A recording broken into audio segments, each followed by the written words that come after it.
learning materials, TLM. And some of us only delivers lectures in our classrooms. There are a lot of activities in our teachings. Before I start this session, I would like to take capacity building programs. Under this, the in-house training session is organized in our school, Bhagavad Vidyapeeth Chapra, 330171. And we have assembled here to update our knowledge regarding the topic experiential learning. Now, first point is, what is experiential learning? Experiential learning is the process whereby knowledge is created through the transformation of experience, where a student learn in the class by doing, learning by doing in a nutshell. I would like to tell you a story to convince you experiential learning. Once upon a time, there was a king, and once a scholar came into the kingdom, and he requested the king to move about in the kingdom. The king helped him and roamed all the part and parcel of the kingdom. Then the king asked him, "How do you feel to turn up in my kingdom?" The scholar had told the king, "Really, your kingdom is very elegant. But there is a question in my mind." The king asked, "Please tell your question." The scholar asked, "Is there not a mango fruit in your kingdom?" The king asked the scholar, "How is the fruit mango? What is the fruit mango?" The scholar said to the king, "This is a fruit. This is the king of the fruit." The king said to the scholar, "I would like to taste it, and I also would like to get it tested all my courtiers." The scholar said, "Yes, I must help you. I want a place to take in your kingdom. Are you agree?" The king said, "Yes, I can give you a small space in my kingdom." The scholar said, "But there is a condition. You will not move to that place until I call you." The king agreed, and a long time passed. There didn't come any message from the scholar, and now the king forgot. But all of a sudden, the king remembered, and he called his legator, messenger, and he told, "The scholar came and told me to taste the mango fruit, but he did not respond back still now. He ordered the legator go to the place and see what he is doing." The legator or messenger, legator means messenger. The messenger went there, and there are a lot of trees in that place. But fruits are unripe there. He plucked the fruits, tasted, but the fruits are so sour, so bitter. But the scholar didn't look there. That's the legator came back to the kingdom and he said to the king, the scholar didn't look there, didn't look that place. And I saw some of the green trees and some of green fruits there, which are sour and bitter. The king told the legator, okay, we should wait some time more. And the time passed 1 month and 15 days, about 1.5 months.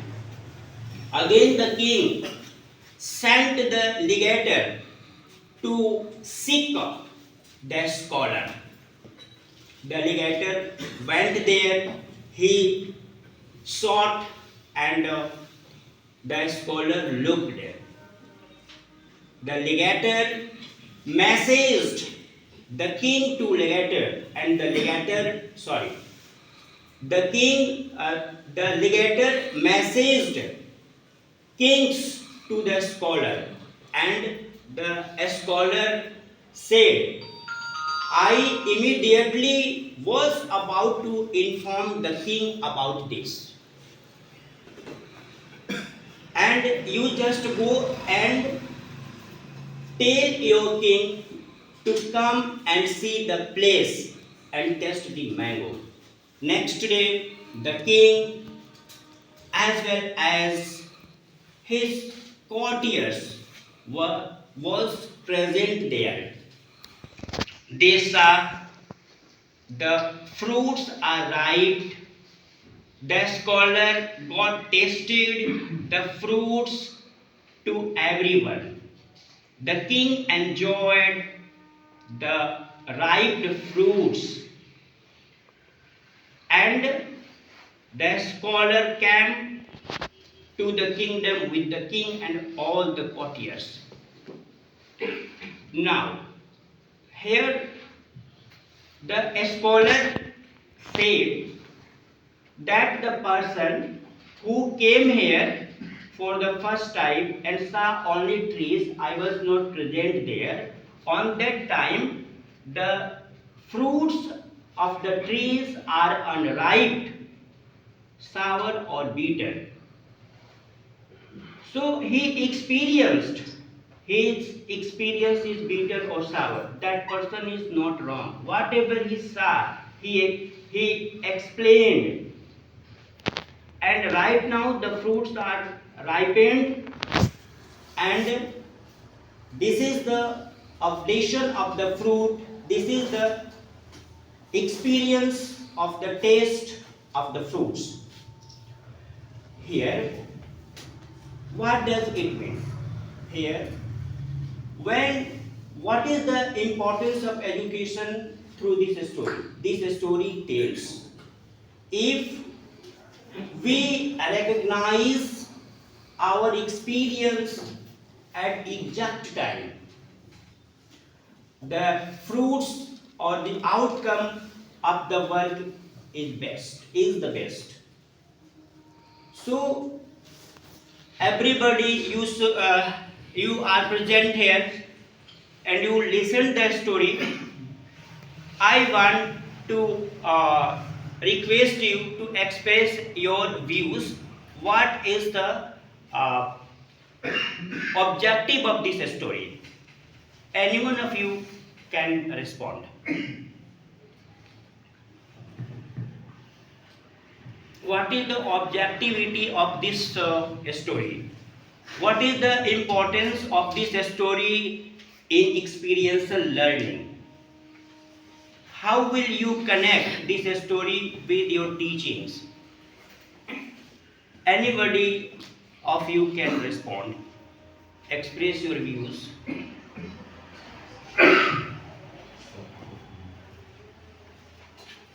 If we have the experience, until and unless we get the experience,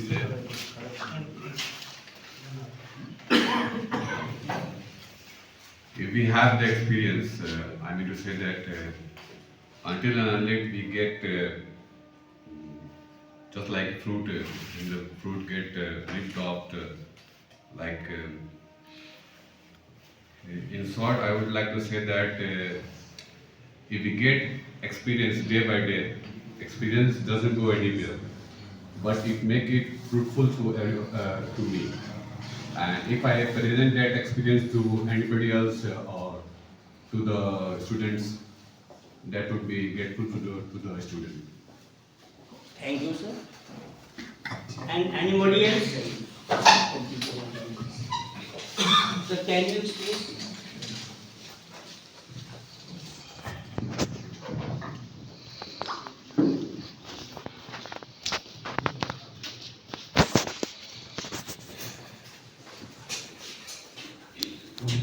Good morning, everyone.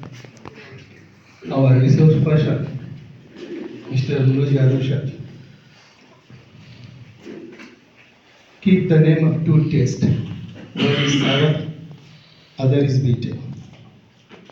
I would like to say these both words are the words which are full of experiential learning, because we always need fruitful result, but if we would like the result may be fruitful each and every time, then what will happen to sour or bitter? Sour and bitter make us full of learning, make us full of bravery, make us cautious for the coming incident or accident or the activities which are going in our coming future. So we can't ignore this sour or bitter thing, because sour and bitter make us so much curious to know why we are going to have the taste of souring or the taste of bittering.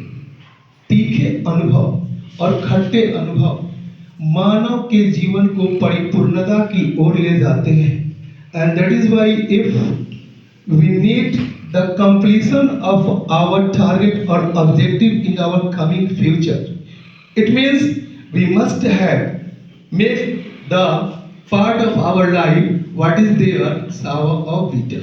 Thank you, sir.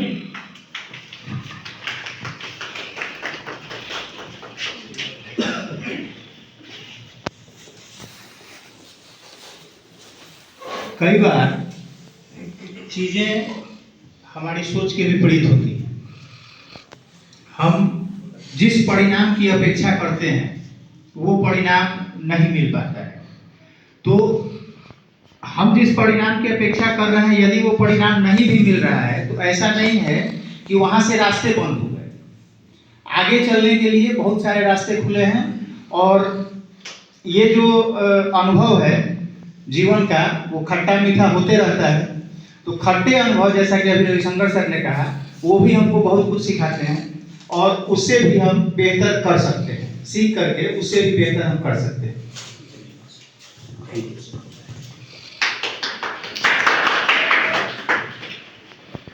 From this story, we learn that every good result takes time. We should not do hurry to take any type of result. As a scholar did that, he tasted the fruit when it was not ripened up, so he felt it was sour. But when the king tasted the fruit, it was the perfect time to taste it, so he got the best result, and he got it was the sweet fruit. So we can say that from the story, we should not do hurry in each and every result. We should wait for the perfect time. Thank you, ma'am.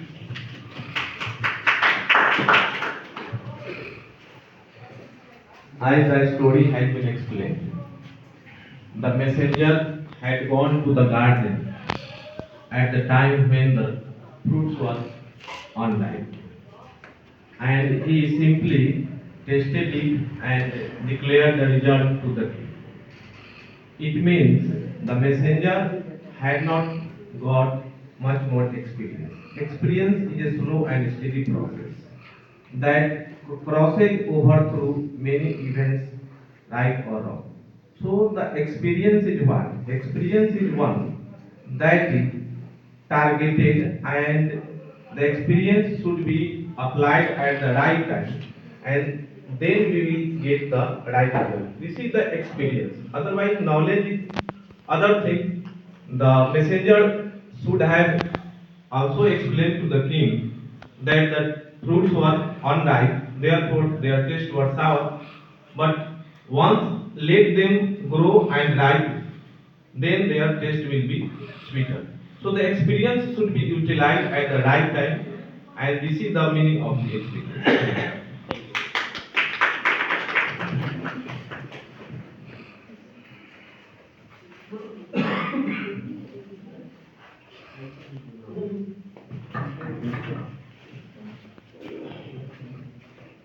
Okay, all of the participants who have responded back the actual test of experience, you have understood.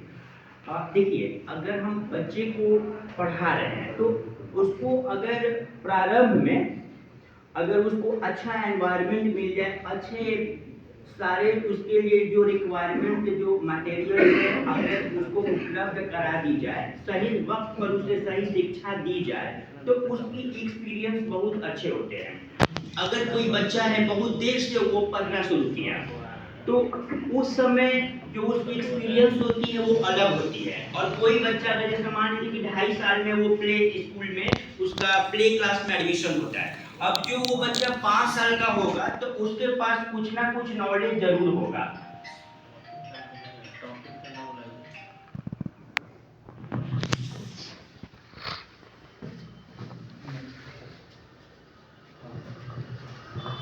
तो उसकी experience जो होगी वो अलग होगी, क्योंकि 5 साल का जब होगा तो उसको बेसिक जो लेटर्स वगैरह हैं उसकी जानकारी उससे अच्छे तरीके से हो जाएगी।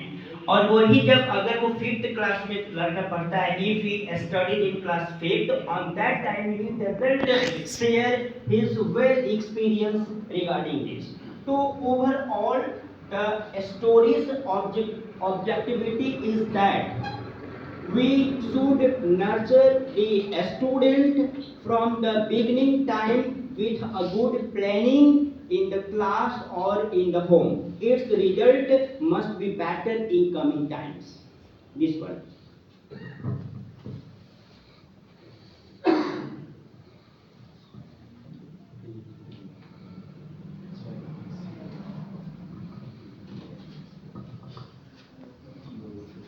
Here, process of making meaning out of a direct experience. Now, I have already explained that experiential learning is the process whereby knowledge is created through the transformation of experience. Whatever you do, there are a lot of experience implied in that one. When we go to the class and there are 30 or 25 students in the class, they belong to different societies. They do have different types of manners or behavior. But as being a teacher, we should have to teach everyone. In that circumstances, we have to make a plan by which we can teach the student and engage them. तो उसमें क्या होता है कि हमें बच्चों को engage करना बहुत जरूरी होता है। अगर हम बच्चों को एंगेज नहीं करेंगे तो फिर बच्चे क्या होगा कि जो आपका प्रोग्राम है, जो आपकी प्लानिंग है, वो सक्सेस नहीं होगी। इसके लिए यदि if we are just going to teach language, if we are just going to teach a story or a poem, I want to put an example from that story. अगर आप story पढ़ाने जा रहे हैं तो सबसे पहले उस स्टोरी के कुछ वर्ड्स जो हाइलाइटेड वर्ड्स है, nowadays a lot of words got colored in the book, आप उसकी मीनिंग जो है आप बच्चे को बताइए और बता देने के बाद उस पर एक सेंटेंस आप बोलिए। जैसे एज फॉर एग्जांपल, जैसे स्टोरी में आया किंगडम, तो हम क्या करेंगे कि जब इसको किंगडम जब स्टोरी पढ़ाएंगे तो किंगडम का हम पहले उसके मीनिंग को बता देंगे कि किंगडम अ बिग स्टेट, एक साम्राज्य होता है या एक राज्य होता है। अब उस पर हम एक सेंटेंस बनाएंगे कि जैसे अगर सिंपल सेंटेंस बनाएंगे, क्योंकि डिफरेंट क्लास के बच्चों को हम लोग डिफरेंट तरीके से पढ़ाते हैं, उसके लिए सेंटेंस स्ट्रक्चर भी बदल जाता है। तो अगर हम उसको किंगडम पर अगर सेंटेंस बनवा रहे हैं, अगर बच्चा 2 या 3 का है, तो हम ये कह सकते हैं कि देयर इज ए किंगडम, हम देयर से उसको बता सकते हैं। या एक किसी राजा का नाम ले सकते हैं कि Vikram is the king of this kingdom. अब हम एक सेंटेंस बोल दिए और बच्चे को अब क्या करेंगे कि 1 बाय 1 बोलेंगे कि आप एक सेंटेंस बोलो, आप एक सेंटेंस बोलो। तो इससे क्या होगा कि हमारी जो प्लानिंग होगी वो सही होगी और क्लास जो है वो पूर्ण रूप से नियंत्रित होगा और बच्चों को क्या एक्सपीरियंस मिलेगा इसमें, how to frame the sentences. तो बच्चे अब ये सेंटेंस कैसे बनाना है ये सीखेंगे और जब उनको सेंटेंस बनाना हो जाएगा तो there is easy for them learning language, तो उनको लैंग्वेज लर्निंग करना बहुत ही आसान हो जाएगा। और इस तरीके से अगर हम एवरीडे करते हैं अपने लैंग्वेज क्लास में, तो we should not take other communication classes, क्योंकि कम्युनिकेशन क्लासेस भी ऐसे ही होते हैं। एक स्टोरी में फ्रेज भी होते हैं, जैसे कि वंस अपॉन ए टाइम। अब उसको हम बताएं भाई वंस अपॉन ए टाइम का मतलब हुआ कि किसी समय, ठीक है। तो अब इस पर हम एक सेंटेंस उसको बना देंगे कि once upon a time there was a big giant, there was a big spirit, there is a big spirit. तो इस तरीके से हम उसको स्ट्रक्चरली हम सेंटेंस का ज्ञान करा देंगे, फिर उसको थोड़ी बहुत टेंस का भी हम उसको नॉलेज दे सकते हैं। तो हम अगर ज़्यादा से ज़्यादा जो है बच्चों को अगर वर्क दे करने के लिए, तो बच्चे जो है ना वो करके ज़्यादा सीखते हैं, लर्निंग बाय डूइंग। तो the main objectivity of the experiential learning is learning by doing। तो हम इस तरीके से हम उसको करा सकते हैं। अब जैसे अगर What is the difference between experiential learning and simple learning? simple learning means there is no any plan or idea into you, you have no any TLM, teaching learning material, you just go to the class, delivers the lecture, it is not effective in the classroom, and some of the This is a type of teaching. I am asking what is difference learning and experiential learning.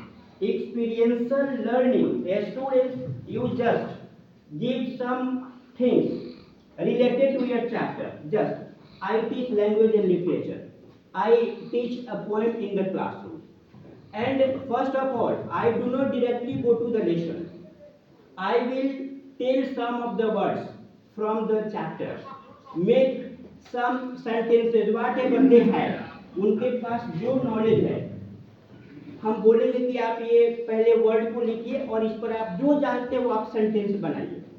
बच्चे उस पर sentence बनाएंगे। हम ये भी कह सकते हैं कि आप एक काम कीजिए, इस वर्ड से आप एक दूसरी राइमिंग वर्ड बनाइए।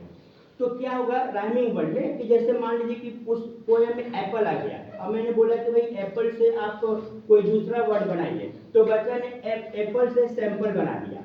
तो उसको सैंपल पढ़ने के लिए ज़्यादा प्रयास नहीं करना पड़ा, क्योंकि एप्पल उसको ट्रैक मिला, उस ट्रैक पर उसने सैंपल बोल दिया। तो इस तरीके से बच्चे ने क्या वहाँ गेन किया, क्या एक्सपीरियंस लिया वहाँ से how to pronounce a word, कि उच्चारण इसका सैंपल का कैसे किया जाए वो उसने सीखा। क्योंकि देखा कि टीचर एम्पल पढ़े, अब उसी तरीके से उसने एम्पल को सैंपल पढ़ लिया। उसके लिए किसी भी डिक्शनरी की जरूरत नहीं थी कि वो फोनेटिक्स ड्रिल को देखे। तो हर एक सब्जेक्ट का अपना अलग अलग एक्सपीरियंसर होता है। अब कोई अगर एसएसटी के टीचर हैं, अगर वो बच्चों को मान लीजिए कि एसएसटी पढ़ा रहे हैं, उन बच्चों को जो है वो वैली का ज्ञान कराना है, तो इसके लिए हम बच्चे को ज़्यादा अगर ट्रिप वगैरह पर कहीं ले जाते हैं तो बच्चे इसको देखकर ज़्यादा सीखते हैं। एक फ्रेंच फिलोसफर है कन्फ्यूशियस, वो कहते हैं कि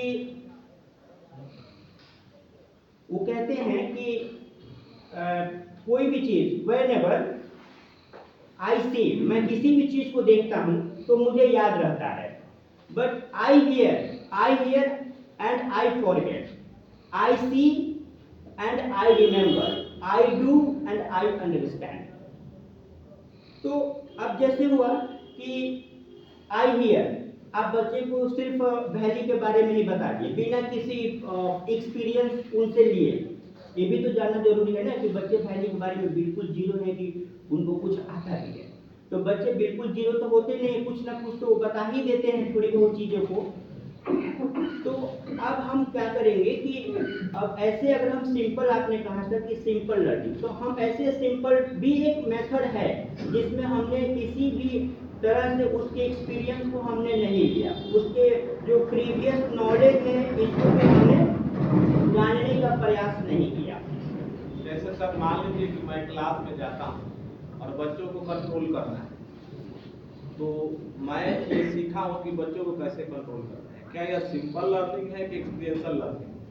देखिए, अब बच्चों को जहाँ कंट्रोल करने की बात है सर, वो ज़्यादातर एजुकेटर पर डिपेंड करता है। अब बच्चों को डांट कर भी साथ करा सकते हैं, लेकिन अस्थायी नहीं है सर। बच्चे को डरा कर भी आप साथ करा सकते हैं सर, लेकिन वो भी अस्थायी नहीं है सर। बच्चे को आप छुट्टी देकर भी साथ करा सकते हैं। दो चार बच्चे को छुट्टी दे दी, हाँ तुमको भी छुट्टी देंगे, तुमको भी छुट्टी देंगे।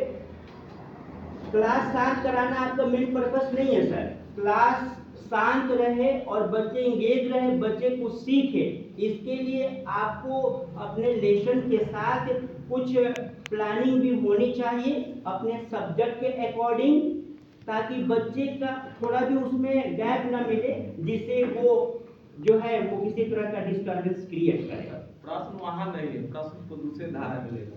मेरा प्रश्न यही है कि हमने बच्चों को शांत कराने की कैपेबिलिटी मान लीजिए किस टीचर में आ गई, वो कंट्रोल कर लेता है शांत कराते, क्या यह सिंपल लर्निंग है कि एक्सपीरियंशियल लर्निंग? सर वो सिंपल लर्निंग में होगा, वो एक्सपीरियंशियल होगा सर, एक्सपीरियंशियल होगा। Experiential learning is always a long-term process. It can't be learned in a day or two.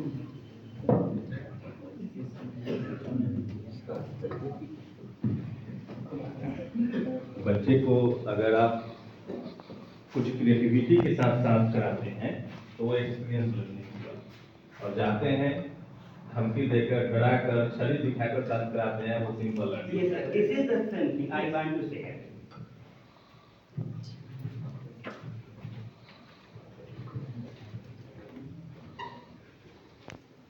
Now, I was telling that we just make a best plan before delivering our topic in the class before the students, because students are always, some of the students are really devoted himself to get knowledge, but some of them are very naughty. कुछ बच्चे नटखट भी होते हैं, वो class में 2 4 5 बच्चे होते हैं जो नटखट होते हैं, उन्हें भी हम ही लोग को पढ़ाना है। तो अगर हम अपना एक प्रॉपर तरीके से अगर हम अपने प्लानिंग को लेकर जाते हैं, कुछ उनको एक्सपीरियंस गेन कराते हैं, जैसे as for example whomsoever has a handkerchief, जिनके पास रुमाल है, थोड़ा सा हाथ अपने आपको उठाएंगे रुमाल, ठीक है सर, आप रुमाल निकाल लीजिए। यस, अभी से रुमाल निकाले, और भी हमारे टीचर बंधु हैं, रुमाल निकाल लीजिए।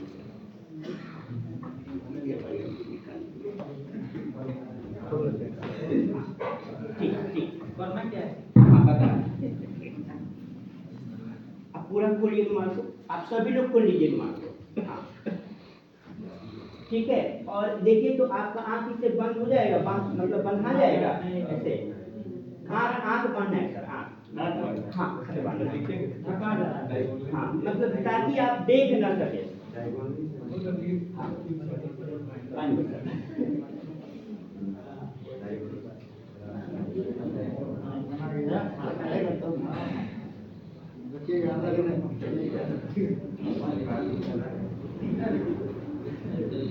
बस ओनली 1 मिनट सर, आप बस 1 मिनट, ओनली 1 मिनट अच्छे से बांध लीजिए ताकि आप अच्छे से एक्सपीरियंस को फील कर सकें। कोई बात नहीं, जो सर बांधे हैं बस वही, only 1, yes sir, good, very good.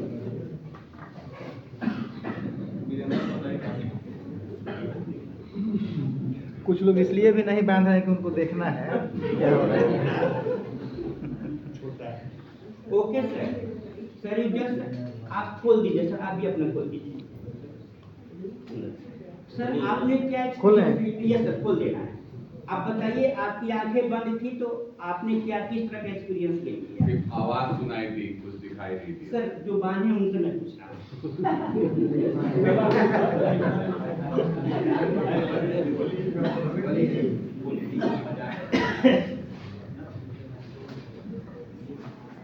When the eye was closed, I did not experience anything. I was just hearing whatever you said.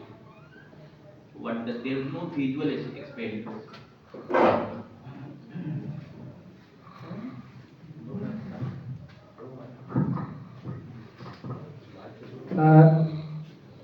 हम सुन पा रहे थे कि क्या हो रहा है, सुन करके अंदाजा लगा रहे थे कि क्या हो रहा होगा। रुमाल का रंग उजला है तो आंखों के आगे उजला उजला दिख रहा था, और अंदर एक चीज चल रही थी। ये जैसा कि हमने कहा था कि कुछ लोग इसलिए नहीं बांध रहे कि उनको देखना है, तो अंदर ये चल रहा था कि आखिर इसके बाद होने वाला क्या है। कहने का मतलब है कि एक उत्सुकता थी मेरे अंदर कि सर इसके बाद क्या कराने वाले हैं। Thank you sir. और एक आदमी इधर बांधे हमने फील किया कि यहाँ जितने बैठे हैं सब अंधे हैं।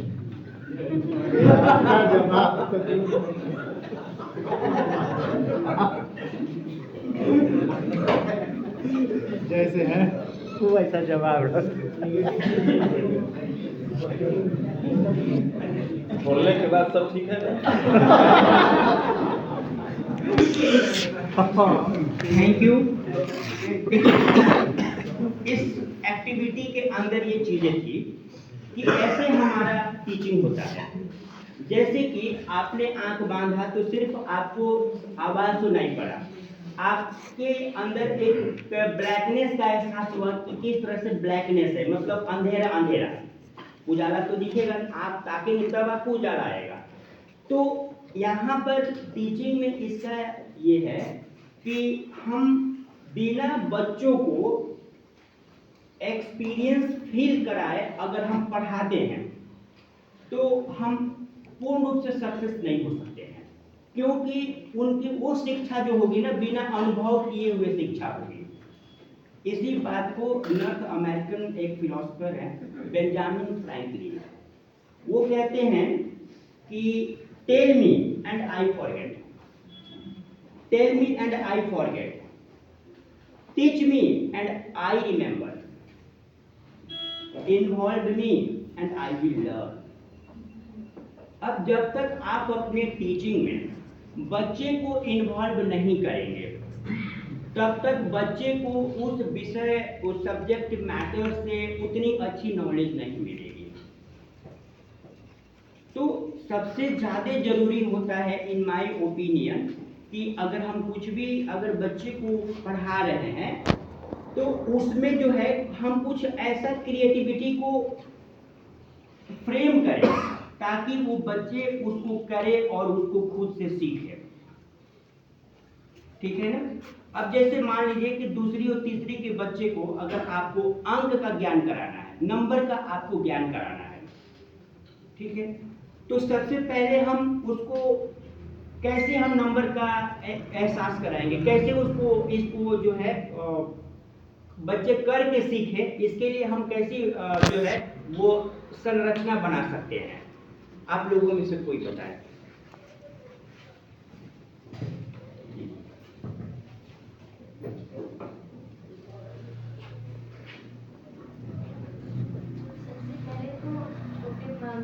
बच्चे होते हैं, अगर उन्हें ज्ञान नहीं है हिंदी की आउटिंग की, तो पहले हम लोग सोचेंगे कि उन्हें अपने फिंगर्स को निकालें, उंगली को निकाल के और बताएंगे कि हमारे हाथ में कितनी उंगलियां हैं, और उंगली के हिसाब से हम लोग बताएंगे कि 1 है, 2 है, या 1 है, 2 है, 3 है, 4 है, क्योंकि हमारे हाथों में, दोनों हाथों में 10 उंगलियां होती है। ऐसे वो गिनती करना सीख जाते हैं, काउंटिंग करना सीख जाते हैं। जी, थैंक यू मैम।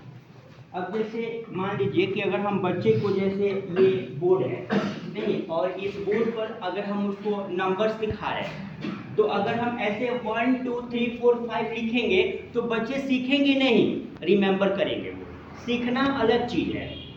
सीखना मतलब एक्सपीरियंस है उनका, वो परमानेंट उनके दिमाग में रहेगा। लेकिन अगर हम यहाँ सिर्फ लिख दे तो वो याद रखेंगे और फिर 10 दिन के बाद वो भूल जाएंगे। और अगर याद रहा भी तो बाद में भी आप पूछ दीजिएगा कि इसका क्या मतलब रहा, तो बच्चे नहीं बता पाएंगे। तो इसके लिए सबसे अच्छी चीज़ है कि हम बच्चों को टेस्ट कराएं, उन चीज़ों को कुछ करने के लिए उनको दें। ठीक है, इसी थीम पर हम आगे भी जानते हैं। और मैम बताइए बच्चे को नंबर कैसे जो है एहसास कराइएगा एक्सपीरियंस के द्वारा। जी, कोई भी बच्चों को तो पहले कुछ आता नहीं है, मगर जैसे हम उसको सिखाना चाहते हैं तो पहले हम स्लैडिंग लाइन, स्लिपिंग लाइन और स्टैंडिंग लाइन बच्चों को सिखाएंगे, और उसके बाद बच्चों को बोर्ड पे बुलाएंगे, बच्चों तुम भी सीखो और किस तरह से करना है और आगे बढ़ो। अच्छा, एक चीज़ मैं आप लोगों से पूछना चाहूँगा, I would like to one thing more. जैसे आपको कोई चीज़ पढ़ाना है, ठीक है, तो आप उसको कुछ कराकर सिखाएंगे या डायरेक्ट आप उसको बांट देंगे, उसको रीड आउट कर देंगे? करा कर। अच्छा ठीक है, एक मिनट। उसमें कोई बच्चा है, सपोज मान लीजिए कि ये बच्चे हैं और ये बात कर रहे हैं, तो आप इनको कैसे सिखाइएगा बताइए? जैसे ये बात कर रहे हैं, इनको भी सिखाना, हमारी टारगेट है कि 100/100 बच्चे सीखे, और ये बात करने में बच्चा लगा हुआ है, तो आप इनकी भावनाओं को, इनके ध्यान को कैसे उसमें आप कन्वर्ट कीजिएगा, कैसे ट्रांसफर कीजिएगा? सर जस्ट बोलिए, आप बताइए ma'am.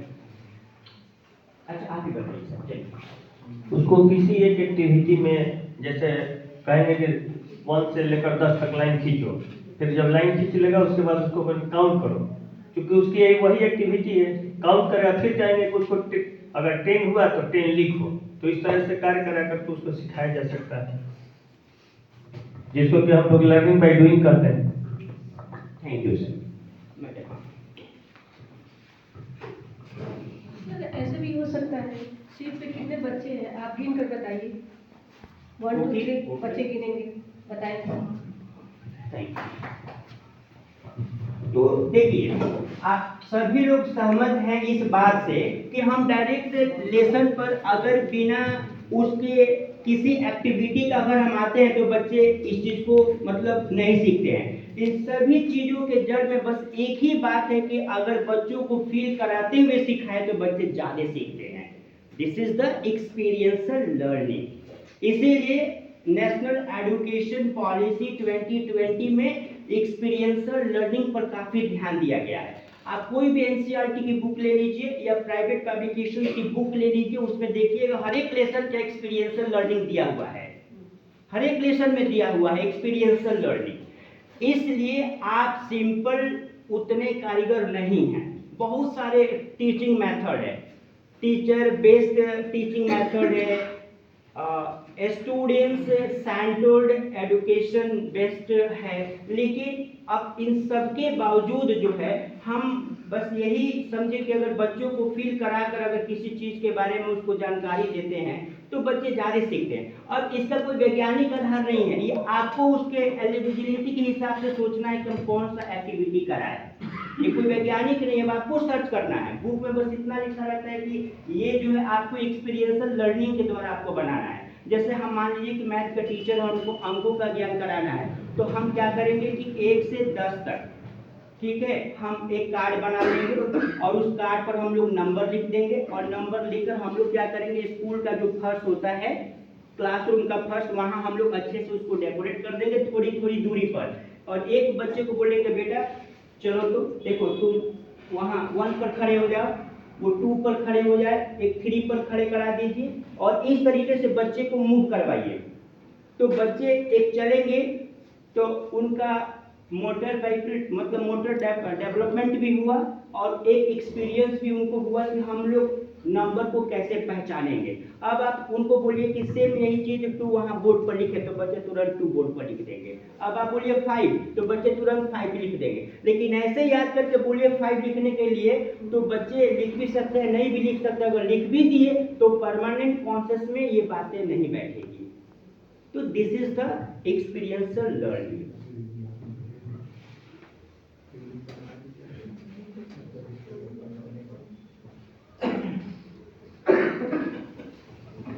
Experiential learning is equivalent to personal change and growth. इसमें अपने आप को भी बदलने की बात होती है। सबसे पहले क्या होता है ना कि हमें अपने आप को बदलने का मतलब कि हमारी जो टीचिंग शैली है उसको हम लोग सबसे पहले चेंज करें। अब ये कैसे चेंज करेंगे तो बच्चों को किस तरह का रिक्वायरमेंट चाहिए। जैसे हम लोग कभी क्लास में जाते हैं और उस सब्जेक्ट के टीचर नहीं है, एडजस्टमेंट क्लास में हम लोग गए हैं तो आप लोग सभी लोग ने इस एक्सपीरियंस को फील किया। वो बच्चे बोलते हैं कि हमें खेल में जाना है सर, खेल हमको नहीं मिलता। अक्सर हर एक जगह के बच्चे बोलते हैं, लेकिन हमें उनको अपने टीचिंग के तरफ लाना है। तो हम क्या करेंगे उसको, उनका है कि खेलना है उनको, और हम ये सोचते हैं कि बच्चे ठीक है उसको खेले, लेकिन फील्ड में नहीं ले जाकर हम अपने क्लास में ही उसको अपने सब्जेक्ट में ही कुछ ऐसा कराए ताकि बच्चे उसमें इंगेज हो जाए। तो इसके लिए हमारे ज्योग्राफी के टीचर क्या पहल करेंगे सर आप बताइए। इसके लिए उसको इस तरह का एक्टिविटी में इंगेज करेंगे जिसमें कि उसको उस खेल से ज़्यादा इंटरेस्ट आ जाए। जैसे उससे कोई क्वेश्चन पूछ देंगे कि बताओ तुम जो खेल खेलना चाहते हो, कबड्डी खेलते हो, तो कबड्डी का जो ग्राउंड होगा उसकी लंबाई चौड़ाई कितनी होगी, और उस बोर्ड पर उस तरह का हम फिगर बना देंगे और उसको बताएंगे कि लंबाई कितनी है, चौड़ाई कितनी है, इसके बीच का लाइन क्या होता है, उसके पीछे कौन सा कॉर्नर होता है, उसको क्या कहते हैं। तो उसको लगेगा कि हम बहुत कुछ नहीं जानते हैं, केवल फील्ड में जाते हैं। तो इसलिए थ्योरी भी उसके लिए जरूरी है उतना ही जितना कि प्रैक्टिकल। तो इस तरह से उसको इंगेज करेंगे, उसको सर वो किससे सीखेगा, थ्योरी से या प्रैक्टिकल से? एक्चुअली उसको थ्योरी कराकर अगर प्रैक्टिकल कराया जाए तो बहुत बेहतर ढंग से समझेगा। अब वैसे नहीं तो प्रैक्टिकल तो करके ही सीखना अच्छा होता है। ग्राउंड में ले जाइए, उसको लाइन खिंचवा दीजिए तो वो सीख भी गया, कबड्डी खेल भी लिया। This is the experiential learning. Yes, this is experiential. दीजिए Surendra sir, just 1 minute sir, I will please wait your turn. Sir अगर बच्चों को स्ट्रेट लाइन और स्लीपिंग लाइन का अगर बोध कराना हो सर, तो इसको आप एक्सपीरियंशियल लर्निंग के साथ कैसे क्या करेंगे? Straight line and sleeping line. Yes, straight और स्लीपिंग दोनों sir, straight line and sleeping line. Straight line is a line in which every points are in a row. So I will explain them by drawing the figure, different types of line, and I will one by one let them chance to recognize the line, which one is a straight and which one are sweeping lines, so that they can differentiate. If independently I am thinking this is a straight line and independently this is slipping line, then they won't differentiate between them. So it is my duty to draw different types of lines and of them to pick out one that is straight and the one that is sweep. Thank you.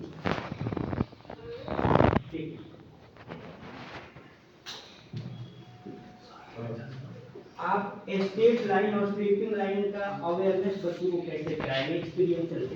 No idea sir, thank you. देखिए हम उसके लिए क्या कर सकते हैं,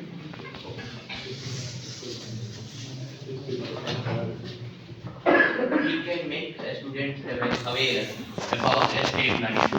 Basically, what we can do is that we can tell that observe the ant, moving the ant, how the ant move in a row, so that the line by which the ant move, in which ant move, is a straight line. or you can also give some kind of balls, and we'll tell them that do some activity that all will placed in a proper row, proper straight column, and we will say that now draw a line through each the ball. The line which is passed through each of the ball is a straight line, and we will define that this is the straight line.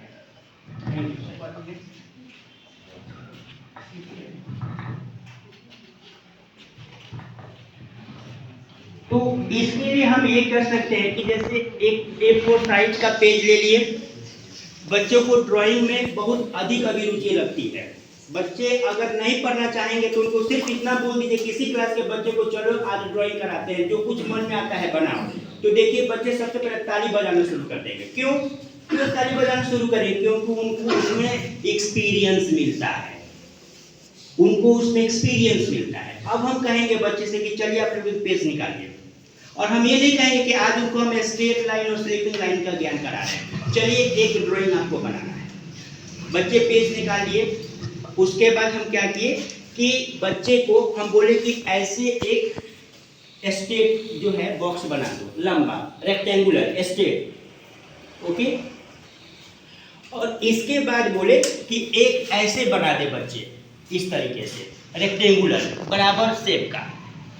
अब हम उनको feeling कराएंगे कि straight line और sleeping line कौन सा है। बोलेंगे कलर आप लोग निकालिए, बच्चे कलर निकालेंगे। ये वाला जो है यहाँ पर बच्चे डॉट बनाएंगे, ऐसे ऐसे डॉट, ऊपर से नीचे डॉट। अब ये हो गया।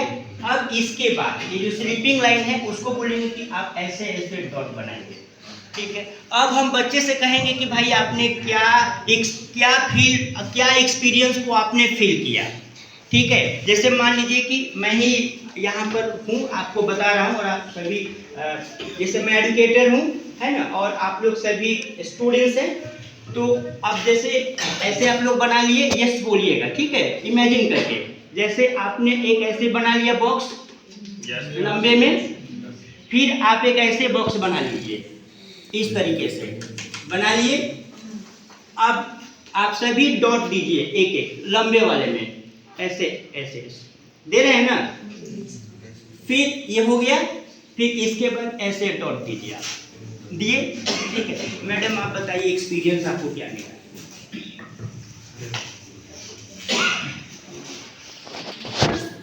लाइन का ज्ञान हुआ जी। किस तरीके से आपने स्ट्रेट लाइन को सीखा और स्लीपिंग लाइन कैसे सीखा आपने? डॉट देकर सीखा, मजा आया?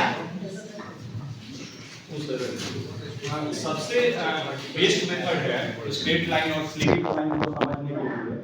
स्पेशली जब हम क्लास भी लेते हैं सर, तो ग्लोब के बारे में जब बच्चों को पढ़ाते हैं तो ग्लोब में कुछ लाइन, एक वर्ड यूज किया जाता है लैटिट्यूड, और एक लाइन यूज किया जाता है, एक वर्ड यूज किया जाता है लॉन्गिट्यूड, ठीक है ना। तो उसमें एक हम टर्म यूज करते हैं कि जो लेटी, यानी अगर आदमी कोई लेटा हुआ है तो वो लेटीट्यूड का सबसे बेहतरीन एग्जाम्पल, गुड, वेरी गुड, ठीक है। और उसी टर्म में जैसे मैं यहाँ स्ट्रेट खड़ा हूँ तो ये लॉन्गिट्यूड का सबसे अच्छा एग्जांपल है। और उसी टर्म में हम बच्चों को बताते हैं कि देखिए एक ये लाइन है जो ग्लोब को 2 इक्वल पार्ट्स में डिवाइड करता है। That's imaginary line name is equator, that's 0 degree, that is the best example of latitude. और फिर उसी लाइन से एक अगर बीच से हम लॉन्ग खींचते, लॉन्गिट्यूड जिसे कहा जाता है, 0 डिग्री प्राइम मेरिडियन बोला जाता है। तो ये सबसे बेहतरीन एग्जांपल है लैटिट्यूड और लॉन्गिट्यूड का। और जहां तक बात है कि लर्निंग करने का प्रोसेस बेस्ट क्या है, तो किसी चीज को अगर हम दिखाते हैं सामने, अगर कोई चीज विजुअलाइज होता है, जैसे कोई आप लोग देखे होंगे मूवी देखते हैं हम लोग, कितने दिन तक याद रखते हैं? रीजन एक टर्म पढ़ा जाता है, बीएड में हम लोग को पढ़ाया भी गया है कि जो आईज है ना सबसे ज्यादा लर्न करती है, आंखें। तो 90-95% लर्न करता है ये जो हमारे सेंस ऑर्गन है।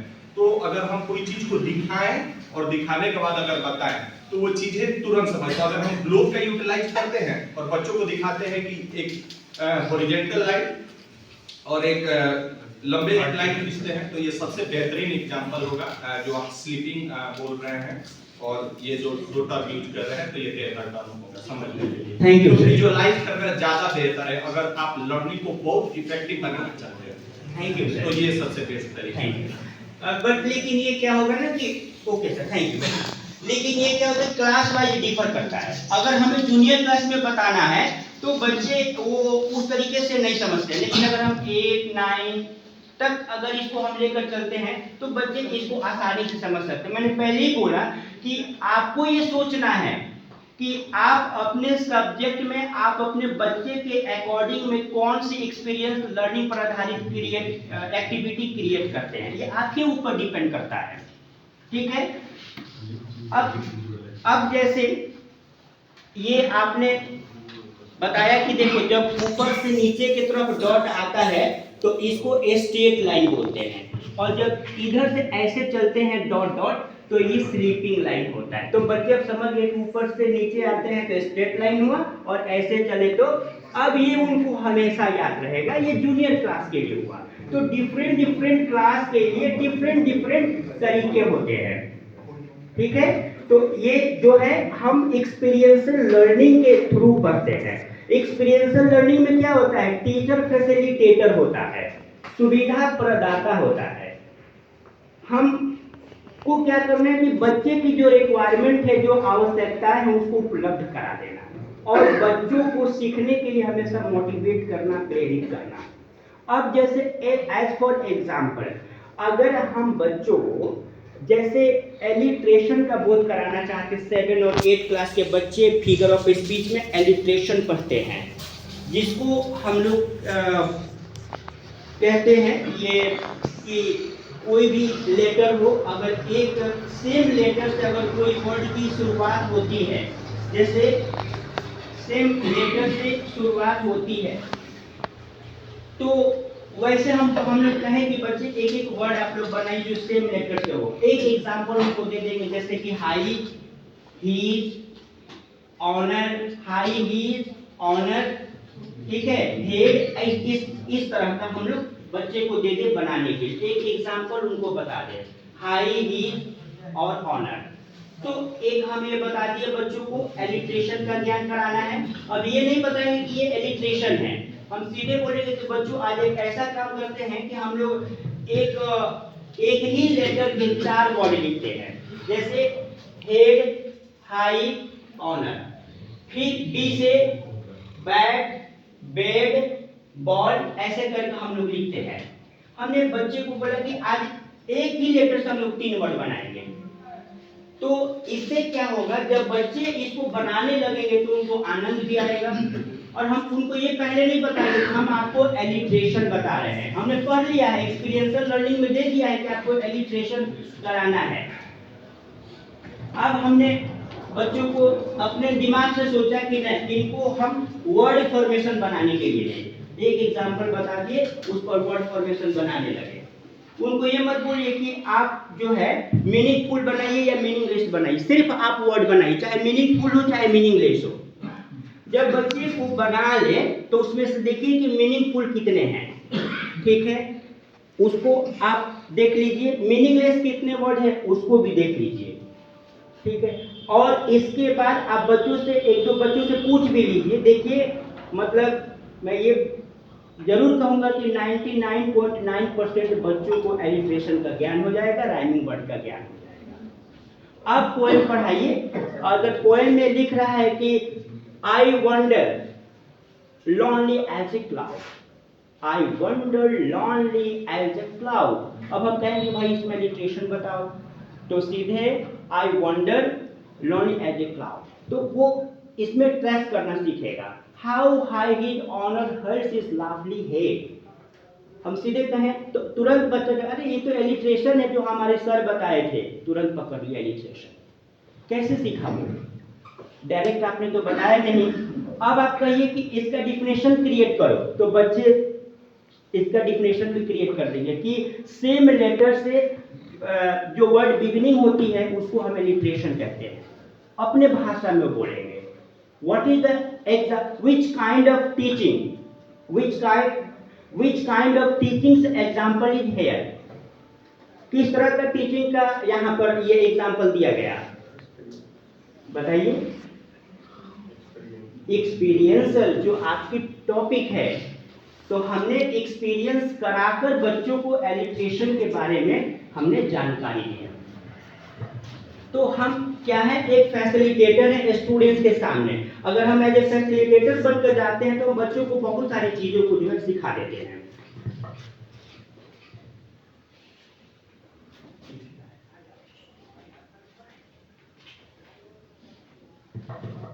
There are a lot of methods to get awareness through the experiential learning. अब here is written field trips. अब फील्ड ट्रिप जैसे हमारा स्कूल है और इस स्कूल में एक गार्डन भी है, फूलों की क्यारियाँ भी लगी हुई है, गार्डन भी है। तो अगर हम बच्चों को अगर घुमाने ले जाते हैं, अगर उन्हें हमें एटमॉस्फेयर का ज्ञान कराना है तो हम डायरेक्ट क्या करेंगे, हमने पढ़ लिया कि एटमॉस्फेयर है, लेसन में नीचे दे दिया है आपको एक्सपीरियंशियल लर्निंग करना है। हम क्या करेंगे, बच्चे को क्लास से निकालेंगे और हमारा जो स्कूल है हम उसके अपने फील्ड को घुमाएंगे, बच्चों को पेड़ पौधे दिखाएंगे, गार्डन दिखाएंगे उनको, और क्लाउड भी उनको दिखाएंगे। और उसके बाद हम बच्चे से पूछेंगे कि आपने क्या क्या देखा, और जो देखा उस पर आप अपने विचार व्यक्त करें। तो उसमें से कोई बच्चा बोलेगा कि भाई हमने ये फूल देखा, कैसा था, रेड था। आपने आसमान देखा, कैसा था, इसका जो ब्लू था या फिर व्हाइट था, ठीक है। आपने और क्या महसूस किया, उसमें कुछ बच्चे बोलेंगे हमने एयर को महसूस किया। तो ये सब क्या है, air, cloud, trees, plants, what are they all are atmosphere. तो बच्चों को एटमॉस्फेयर समझने में, एनवायरनमेंट समझने में कोई प्रॉब्लम नहीं होगी। यही तो एक्सपीरियंशियल लर्निंग है, जो हम डिफरेंट सब्जेक्ट में हम इसको इंक्लूड कर सकते हैं। फील्ड ट्रिप्स, नैरेटिव्स, हम रोल प्ले कराकर, कोई स्टोरी सुनाकर भी हम उनको उस चीज का एहसास दिला सकते हैं। जैसे यूनिटी इज स्ट्रेंथ, एकता में बल है। अब एकता में बल कैसे होता है, केवल कह देने से तो बच्चे नहीं समझेंगे कि यूनिटी इज स्ट्रेंथ। उसके लिए हमको एक छोटी सी स्टोरी, फिक्शनल ही हो, काल्पनिक ही हो, लेकिन हमें बनाना पड़ेगा। अब आपको जरूरी नहीं कि सारे कहानी आपको किताबों में लिखे हुए ही मिलेंगे। आप सेट कीजिए कहानी इस पर क्या सटीक बैठ सकती है। तो आप जो है, अगर यूनिटी इज स्ट्रेंथ इसको साबित करना है तो आप कौन सी कहानी बताएंगे, कौन सी कहानी सुनाएंगे? कोई आदमी, कोई हमारे शिक्षक बताएं।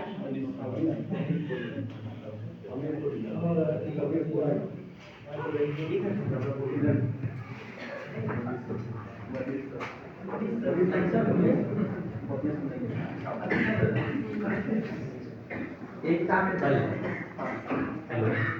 एकता में बल है। इसको हम लोग एक्सपेरिमेंट करके भी समझा। एक छड़ी है तो हम लोग आसानी से टूट जाती है। अगर एक छड़ी को हम लोग अगर तोड़ने का प्रयास करें तो आसानी से टूट जाती है, लेकिन वही दो छड़ी एक साथ ले लें और उसको तोड़ने का प्रयास करें तो मजबूत रहती है। तो तोड़ने में हमें ज़्यादा फोर्स लगाना पड़ता है तो नहीं टूटती है। लेकिन अगर 3 छड़ी ले लें तो और नहीं टूटती है। हम लोग ये कह सकते हैं कि एकता में बल। ऐसे भी कर सकते हैं हम लोग कि अगर एक बच्चा है, अगर किसी कार्य को कर रहा है या किसी एक्टिविटी को कर रहा है तो एक बच्चा उसको उतने आसानी से और उतने सक्षमतापूर्वक और कम समय में नहीं कर सकता है।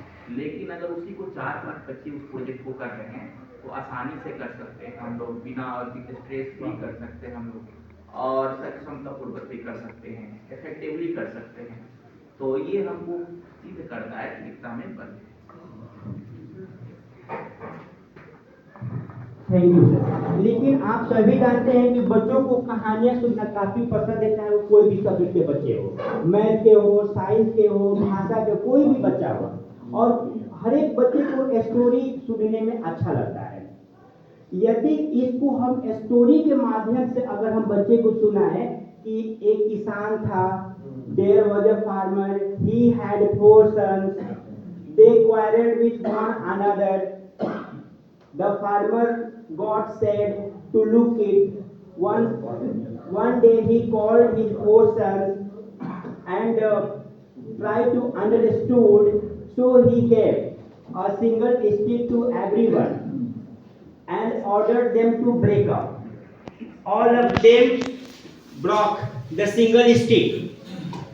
Later on, the farmer gave a bundle of sticks and none of them to break it.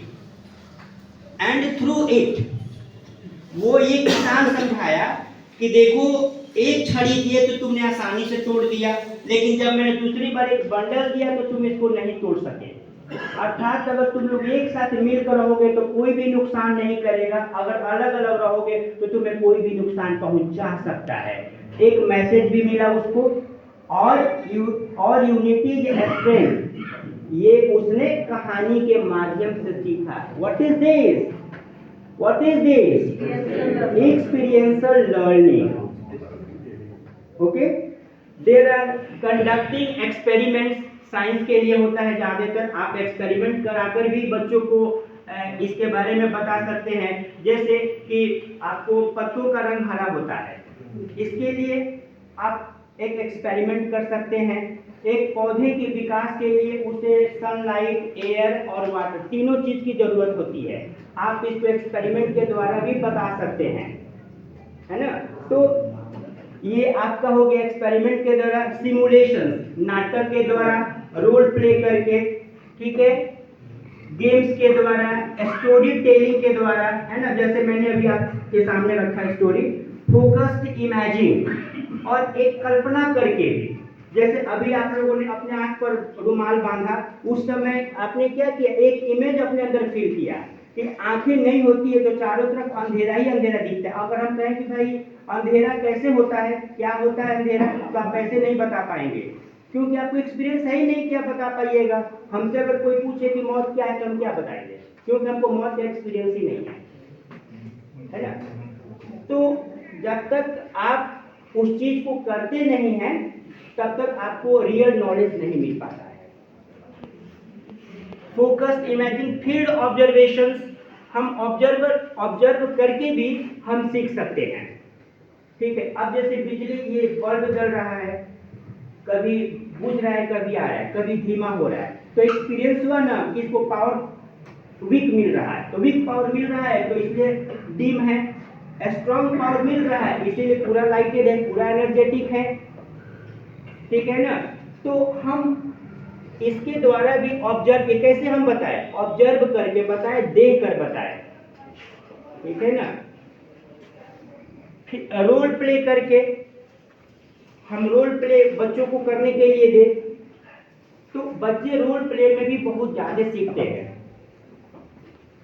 Model building, अब जैसे हम बच्चे से पूछे, इसमें बच्चे बहुत रुचि लेते हैं। जैसे आपको डॉक्टर एपीजे अब्दुल कलाम के बारे में उनकी बायोग्राफी बच्चों को बतानी है, ठीक है। तो आप क्या करेंगे कि सबसे पहले बच्चे से एक सवाल करेंगे, बच्चे आप बताओ आपका रोल मॉडल कौन है। तो कोई एक्टर का बताएगा, कोई स्पोर्ट्स पर्सन का बताएगा, कोई लीडर को बताएगा। बच्चे का रुझान जिधर है उधर वो बच्चे बताएंगे। कोई बच्चा बोलेगा हम सचिन तेंदुलकर को अपना मॉडल मानते हैं। क्यों मानते वो मॉडल, तो सचिन तेंदुलकर के बारे में कुछ अच्छाइयाँ बोलेगा। कोई कहेगा हम अमिताभ बच्चन को पसंद करते हैं, उनकी कुछ पॉजिटिविटी वो बच्चे आपके सामने रखेगा। उसी में से कोई बोलेगा हमारे model doctor APJ Abdul Kalam है, लीजिए जो आपको पढ़ाना था उसको पहुंचा दिया आपको। आपने कहा कि ठीक है तब कुछ बताओ एपीजे अब्दुल कलाम के बारे में, उसने बताया, आपने उसके कैरेक्टर्स को एपीजे अब्दुल कलाम के कैरेक्टर से आपने कोरिलेट किया। उसके बाद आपने उस स्टोरी को बताया, तो बच्चों को अब बिल्कुल जो है उबाऊ नहीं लगेगा, बोरिंग नहीं लगेगा, बिल्कुल बच्चे इंटरेस्टिंग होकर उसमें नॉलेज गेन करेंगे। तो सबसे पहले आप उनको एक एक्टिविटी दे सकते हैं कि आप लोग अपना रोल मॉडल का एक पिक्चर बना कर लाएंगे, घर से ड्राइंग बना कर लाएंगे। तो देखिए बच्चे को सचिन तेंदुलकर का बना कर लाए, कोई अमिताभ बच्चन का लेकर आएगा, उस पर ग्रेड उनको दीजिए। यही तो आपका एक्सपीरियंशियल लर्निंग रहा, जो आपने मॉडल बिल्डिंग, आपने एक रोल मॉडल के जरिए आपने बच्चों को इसका एहसास कराया।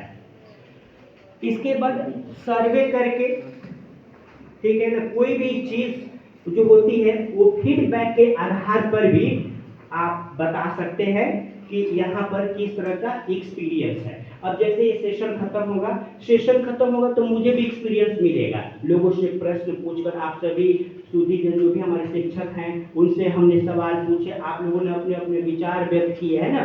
तो हमको भी एक इस सेशन कराने के बाद एक सर्वे मिला और फिर मुझे लगा कि अगली बार मैं टॉपिक को लेकर आऊँ तो फिर इस तरह का इसमें थीम मैं डाल कर रहा हूँ। तो ये होता है सर्वे, आपके क्लास में भी होता है, 30 बच्चे बैठे हुए हैं, जब आपकी एक्टिविटी खत्म होती है तो सर्वे पर आप अपने आप पहुँच जाते हैं कि आपको वहाँ से मिला क्या, कितने बच्चे आपकी एक्टिविटी से लाभान्वित हुए, कितने बच्चे आपकी एक्टिविटी से नहीं लाभान्वित हुए।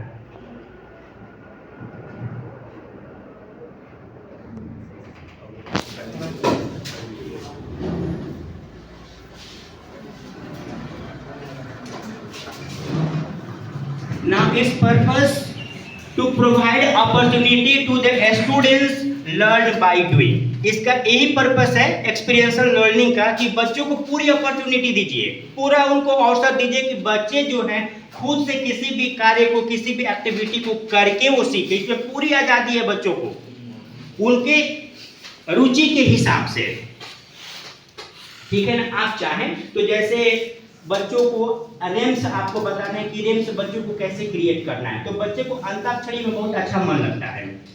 आप गर्ल्स के क्लास में जाइए, अगर एडजस्टमेंट में आप चले गए हैं तो बच्चे बोलेंगे सर हम गेम के लिए जाएं फील्ड में, तो आप सीधे बोले कि चलो आज अंताक्षरी खेलेंगे, एक भी बच्चा नहीं बोलेगा कि हम फील्ड में जाएंगे, सब अंताक्षरी में। क्यों? क्योंकि बच्चों को गाने में, गाना क्या है, एक प्रकार का रेम्स है, एक प्रकार की पोएम्स है। तो हम चाहें तो बच्चों को हम इसमें थोड़ी मॉडिफिकेशन करके हम ये कह सकते हैं कि चलो आप लोग इस वर्ड पर एक रेम्स बनाओ, एक थीम पर रेम्स बनाओ, जैसे एक टेडी बियर है, आप लोग अपना बनाओ, जो पहले से बन गया उसको छोड़कर टेडी बियर को आप एक अपना एक अलग गीत बैठाओ, पोएम बैठाओ, तो बच्चे कुछ ना कुछ अपना टूटे फूटे शब्दों में कुछ ना कुछ बना ही लेंगे। उसके लिए उनको मोटिवेट कीजिए, तो मोटिवेट करेंगे तो आपके मोटिवेशन में भी उनको कुछ ना कुछ सीखने को मिलता है। तो इसका मेन जो पर्पस है वो है कि बच्चों को फुल अपॉर्चुनिटी दिया जाए कि बच्चे किसी भी एक्टिविटी को करके सीखें।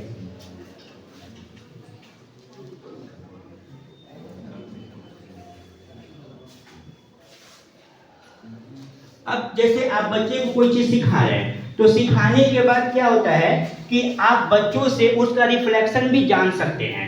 जैसे एक कहानी आप क्लास में बच्चे को सुना दीजिए और सुना देने के बाद आप उनसे उनका रिफ्लेक्शन जानिए कि उस कहानी पर क्या उनका रिफ्लेक्शन था। ठीक है, एक छोटी सी कोई भी कहानी आप उनको सुना दीजिए। ऐसे भी अनटोल्ड स्टोरी भी सुना दीजिए कि एक भूतिया बंगला था, उसमें एक भूत रहता था और उस भूतिया मकान को बेचने वाला मालिक जो था वो किसी ग्राहक को खोज रहा था, संजोग से उसको एक ग्राहक भी मिल गया और उसने सारी सच्चाई बताकर उसने बेच दिया। और वह जो खरीदार था वह भूतों पर विश्वास नहीं करता था।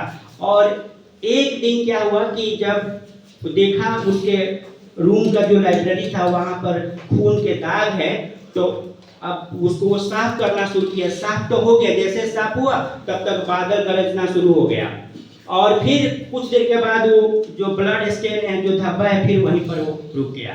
तो आप ऐसे बोल दिए अनटोल्ड स्टोरी और उसके बाद बच्चे से आप पूछ लीजिए कि भाई आपका क्या आइडिया है इसके बारे में।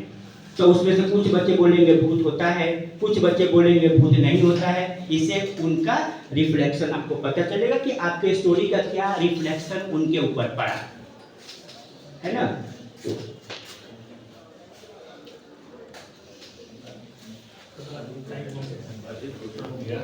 तो इस तरीके से आज हम लोगों ने एक्सपीरियंशियल लर्निंग पर डिस्कशन किया, अपने नॉलेज को अपडेट किया। आपसे भी all the respected teachers have participated in this in house training programme in session 2024 to 25, and I am much more thankful to all of you for expressing your views, idea and reflection over this topic experiential learning. Heartily I thankful to you.